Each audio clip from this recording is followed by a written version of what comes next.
Hi guys! Welcome back to my food channel. So, today, we're going to make cheesecake. Since it's Valentine's Day and she wanted a heart-shaped cheesecake. And here are the ingredients.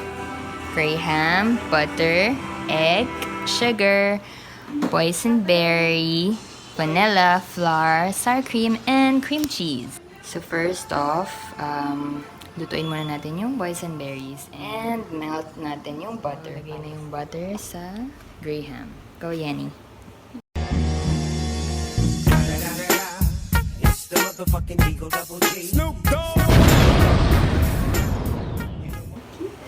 So, lagay nyo na lahat ng ingredients and then the egg. So, here's the cheesecake batter.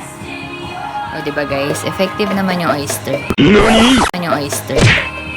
Oyster pala. Oyster! Lol. Uy, best assistant ever. Effective daw yung oyster. Masarap Oyster din yung sauce. oyster. So, ilagay na natin yung batter sa mold. So, dahil Valentine's Day, heart shape. Make sure na na-preheat before nyo ilagay yung cake. And leave it there for about 30 minutes. Then, balikan natin later. Guys, so ito na yung finished product. Break ko na yung heart, guys. Go, girl! Kasi ganito See? No more heart!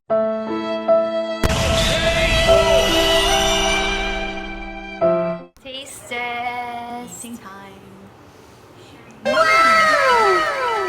Hindi mo fake. Pero masarap talaga siya, Franz. Right? Not just because friends tayo.